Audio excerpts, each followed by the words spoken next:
Hi friends, technical గూఢచారి ఛానల్కి స్వాగతం.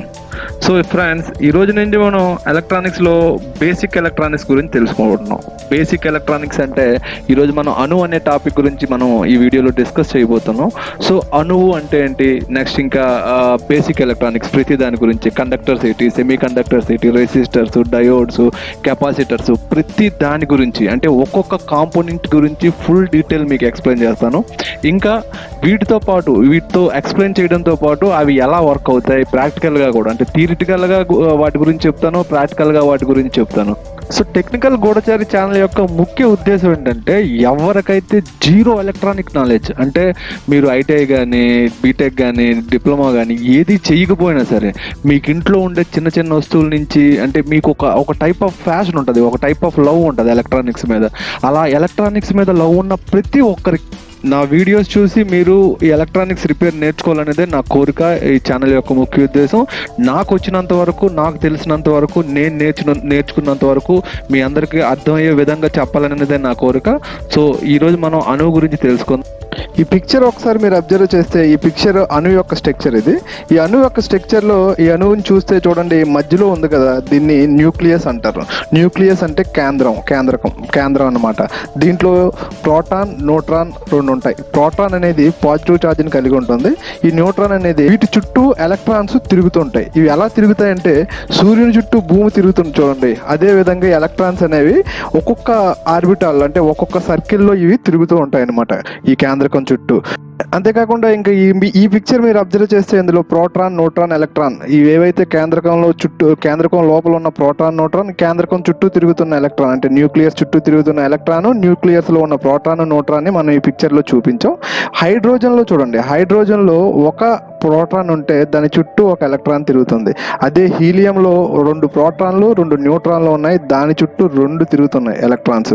అదే విధంగా లిథియంలో చూడండి, 3 ప్రోటాన్స్ ఉంటే దాని చుట్టూ 3 ఎలక్ట్రాన్స్ తిరుగుతున్నాయి. అదే విధంగా సోడియంలో ఎన్ని ప్రోటాన్స్ అయితే ఉన్నాయో అన్ని ఎలక్ట్రాన్స్ దాని చుట్టూ తిరుగుతున్నాయి. అంటే దీని అర్థం ఏంటంటే, ఎన్ని ప్రోటాన్స్ అయితే ఉంటాయో అన్ని ఎలక్ట్రాన్స్ కూడా ఉంటాయి. అదే విధంగా ఇంకా మీరు ఈ పిక్చర్ని మీరు అబ్జర్వ్ చేస్తే, ఈ పిక్చర్ చూడండి, మధ్యలో ఉన్న ఎన్ అని ఉంది కదా, ఎన్ అని మనం న్యూక్లియస్ అంటున్నాం. ఈ న్యూక్లియస్ చుట్టూ ఉన్నాయి కదా, వీటిని ఆర్బిటాల్, వీటిని సెల్స్ అంటాం. ఒక్కొక్క సెల్కి ఒక్కొక్క పేరు ఉంటుంది, KLMN అని, అలా ఒక్కొక్క సెల్కి ఒక్కొక్క పేరు ఉంటుంది. అదేవిధంగా ఒక్కొక్క సెల్లో ఎన్నేసి ఎలక్ట్రాన్స్ ఉంటాయి, అంటే ఆ ఒక్కొక్క సెల్కి ఎన్నేసి ఎలక్ట్రాన్ల కెపాసిటీ ఉంటుందని ఇక్కడ మనకి పట్టిక ఇచ్చాను చూడండి. అందులో ఇప్పుడు K సెల్ ఉందనుకోండి, దాంట్లో 2 ఎలక్ట్రాన్స్ ఉంటాయి. L సెల్ ఉందనుకోండి, దాంట్లో 8, Mలో 18, Nలో 32, Oలో 50, Pలో 72. ఇలా మనకి ఒక్కొక్క దాని చుట్టూ, అంటే ఏదైతే న్యూక్లియస్ అంటే ఇక్కడ ఇన్నే సెల్ అని కాదు, ఇంకా చాలా సెల్స్ లో తిరుగుతూ ఉంటాయి ఎలక్ట్రాన్స్. ఒక్కొక్క సెల్ కి ఒక్కొక్క పేరు ఉంటుంది, దానికి కెపాసిటీ ఉంటుంది. ఆ కెపాసిటీ తగ్గట్టుగానే ఆ ఎలక్ట్రాన్స్ అనేవి తిరుగుతూ ఉంటాయి. సూర్యుని చుట్టూ తిరుగుతూ ఉంటుంది కదా, అదే విధంగా ఈ న్యూక్లియస్ చుట్టూ ఎలక్ట్రాన్స్ అనేవి తిరుగుతుంటాయి. ఈ న్యూక్లియస్ లో ఏముంటదంటే మనకు తెలుసు, ప్రోటాన్స్ ఉంటాయి, న్యూట్రాన్స్ ఉంటాయి. ప్రోటాన్ పాజిటివ్ ఛార్జ్ ఉంటుంది, అదే ఛార్జ్ ని కలిగి ఉంటుంది. ఈ పిక్చర్ లో మనం అబ్జర్వ్ చేస్తే చూడండి, ఇప్పుడు న్యూక్లియస్ చుట్టూ కొన్ని ఆర్బిటాల్ తిరుగుతున్నాయని చెప్పాం కదా, ఆర్బిటాల్లో ఒక్కొక్క సెల్స్ అని ఉన్నాయన్నాం. అలాగే ఆ ఒక్కొక్క సెల్స్ లో కూడా ఒక్కొక్క సబ్ సెల్ ఉంటుంది. అంటే ఇప్పుడు K సెల్ లో చూడండి, దాన్ని ఫస్ట్ లెవెల్ సెల్ అనుకుంటే దాంట్లో మనకి ఒక సబ్ సెల్ ఉంది. అదే సెకండ్ లెవెల్ సెల్లో 2 సబ్ సెల్ ఉన్నాయి, థర్డ్ లెవెల్ సెల్లో 3 సబ్ సెల్ ఉన్నాయి, ఫోర్త్ లెవెల్ కి 4 సబ్ సెల్, ఫిఫ్త్ లెవెల్ కి 5 సబ్ సెల్స్ అలా ఉంటాయి.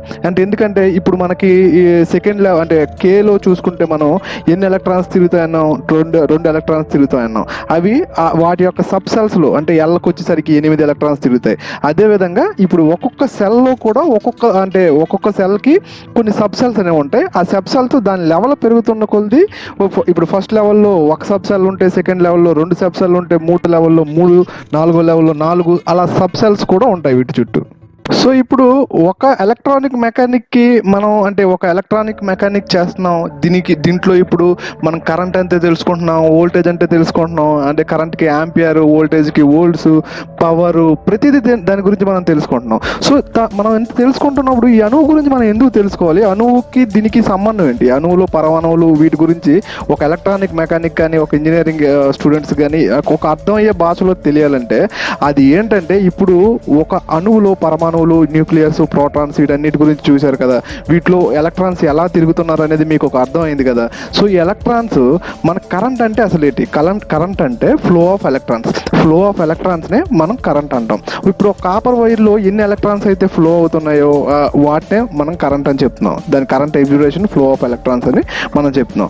ఈ పిక్చర్లో 1 యాంపియర్కి 1 సెకండ్లో ఎన్ని ఎలక్ట్రాన్స్ తిరుగుతున్నాయో చూడండి. 1 యాంపియర్ మనం కరెంట్ తీసుకుంటే, అంటే కరెంట్కి మెజర్మెంట్ యాంపియర్ కదా. సో 1 యాంపియర్కి ఇన్ని 6300000 ఇన్ని జీరోలు ఉన్నాయి. అంటే ఇన్ని ఎలక్ట్రాన్స్ 1 సెకండ్లో తిరుగుతున్నాయి. అర్థమైంది కదా. సో ఇప్పుడు మెటల్, నాన్ మెటల్ మెథడ్స్ చూసుకుంటే అందులో చూడండి, మెటల్, నాన్ మెటల్ అంటే ఒక్కొక్క మెటల్కి ఒక్కొక్క విధంగా ఎలక్ట్రాన్స్ ఫ్లో అయ్యే విధంగా ఉంటాయి. ఇప్పుడు మనం కాపర్ వైర్ యూజ్ చేస్తే ఒక విధంగా ఉంటుంది, అదే అల్యూమినియం వైర్ యూజ్ చేస్తే ఒక విధంగా ఉంటుంది. సో ఇలా అనమాట. ఇది ఒక అణువు యొక్క స్ట్రక్చర్ మనం ఈ విధంగా తెలుసుకోవచ్చు. ఒక ఎలక్ట్రానిక్ మెకానిక్ చేసే, అంటే ఒక ఎలక్ట్రానిక్స్ అంటే మీరు ఏదైనా ఎలక్ట్రానిక్స్ మెకానిక్ నేర్చుకోవాలనుకుంటున్నప్పుడు సో మీకు ఒక బేసిక్ లెవెల్ నాలెడ్జ్ అనేది కావాలి. కాబట్టి బేసిక్ లెవెల్స్ అణువు గురించి తెలుసుకోవాల్సిందైతే ఇంతవరకే. ఇంకా మనం ఈ అణువు యొక్క చరిత్ర గురించి తెలుసుకుందాం. అణువు యొక్క చరిత్ర అంటే ఒక్కొక్క శాస్త్రవేత్త అణువు గురించి ఏ విధంగా పరిశోధనలు చేశారు, వాటి రిజల్ట్స్ ఏంటి, ఎలా వచ్చాయి అనేది ఇంకా మనం ఈ అణువు గురించి ఇంకా పూర్తిగా డీటెయిల్స్ తెలుసుకుందాం. అణువుల నిర్వచనం: ఏదైనా ఒక రసాయన మూలకాన్ని తీసుకొని దానిని చిన్న చిన్న ముక్కలుగా విభజించుకుంటూ పోతే ఆ మూలకం యొక్క రసాయనిక వ్యక్తిత్వాన్ని పోగొట్టుకోకుండా ఉండగలిగిన అతి చిన్న ముక్కని అణువు, యాటమ్ అని నిర్వచించవచ్చు. అణువులు చాలా చిన్నవి. అణువుల యొక్క పరిమాణాన్ని పికోమీటర్లలో కొలుస్తారు. అణువులు ఎలా ఉంటాయో ఎవ్వరూ కంటితో చూడలేదు. కానీ అణువుల మధ్యలో ఉన్న భాగాన్ని కణిక అని లేదా కేంద్రకం, న్యూక్లియస్ అని అంటారు. బోర్ నమూనాలో ఏ ఎలక్ట్రాన్లని సూర్యుడి చుట్టూ గ్రహాల మాదిరిగా ఊహించుకోవచ్చు. ప్రతి అణువు యొక్క కేంద్రకంలో 1 లేదా అంతకంటే ఎక్కువ ప్రోటాన్లు ఉంటాయి. కొన్ని అణు కేంద్రకాలలో న్యూట్రాన్లు కూడా ఉంటాయి. ప్రోటాన్లు, న్యూట్రాన్లు కలిపి న్యూక్లియాన్లు అని కూడా అంటారు.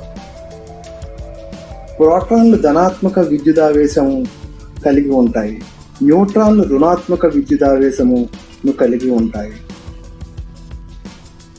ప్రోటాన్ల సంఖ్య, ఎలక్ట్రాన్ల సంఖ్య సరి సమానంగా ఉంటే ఆ అణువు ఏ విద్యుదావేశము లేకుండా తటస్థంగా ఉంటుంది.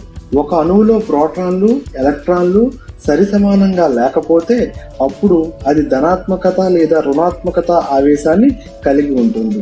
అప్పుడు దాన్ని ఒక అయాన్ అంటారు. పరమాణువు అంటే అణువు కంటే చిన్న కణం. పరమాణువు కణాలకు కొన్ని ఉదాహరణలు ప్రోటాన్లు, న్యూట్రాన్లు, ఎలక్ట్రాన్లు. యాటమ్ అనే ఇంగ్లీష్ మాట తెలుగులో అణువు అంటాం. అణువు కంటే చిన్న కణాలను పరమాణువులు అంటారు. ప్రాచీన భారతదేశంలో కణాదుడు అణు సిద్ధాంతాన్ని ప్రతిపాదించాడు. ఆయన ప్రపంచంలోని వస్తువులన్నీ అణువుల సముదాయం అని అన్నారు. ఆయన అణువు అన్న మాటనే వాడేవారు. ఆయన అణువు అని పిలిచినది ఈనాటి యాటంతో సరితూగుతుంది. కణాదుడు 2 అణువుల సమూహాన్ని ద్వియాణువు అని, 3 అణువుల సమూహాన్ని త్రయాణువు అని కూడా అంటారు. కణాదుడు వాడిన ద్వియాణువు, త్రయాణువు అన్న భావాలని కలిపినప్పుడు ఈనాడు మాలిక్యూల్ తో సరిపోల్చవచ్చు. కనుక కణాదుడు అణువు అన్నప్పుడు ఆయన ఉద్దేశం యాటమ్ అని తెలుస్తుంది. ఈ వీడియో మీకు నచ్చినట్లయితే వీడియోని లైక్ చేయండి, వీడియోని షేర్ చేయండి, ఇంకా మా ఛానల్ని సబ్స్క్రైబ్ చేసుకోండి. Thank you so much friends.